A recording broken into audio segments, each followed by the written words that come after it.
My name's Jackie Laws. I've been a supporter since 2012. I became a supporter because my children at school many years ago raised some money for Send a Cow, and I remembered it, and so I looked it up. Well, the best things about Send a Cow are probably quite obvious. It's sustainable, it's organic, there's the sharing concept. But I think perhaps on the emotional side, it's the dignity and respect that it brings back to people. There's a saying that poverty is rather like a lion that corners you and then it devours you. And Send a Cow shows people that it needn't be like that. It changes the mindset. They have to do it through their own hard work, so it's a hand up, not a hand out. But by doing it that way, it restores their dignity and respect because they've done it themselves.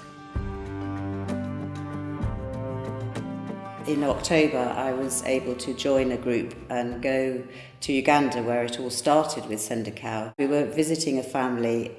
There was no project, there was no funding, and we just were taken to see what it was like. And I have never seen such misery, hunger and poverty, and I will never ever forget that.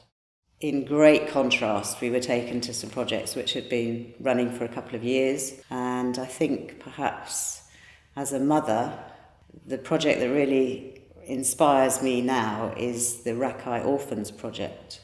Rakai is an area which has been very heavily hit by HIV/AIDS, and so there is a missing generation, leaving orphans, children with little or no support.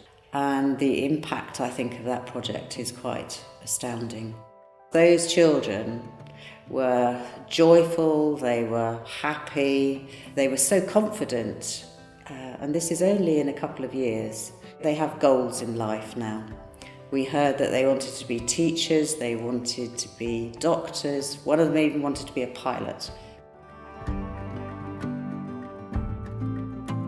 The very first time I went out, when I went to Rwanda, there was an amazing lady. In Rwanda, cows are very, very important.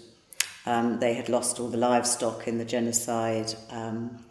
It is a tiny country with a huge population, and they really need the milk and the manure. She had obviously suffered horribly in the genocide, and she had lost, I think, all but one of her children.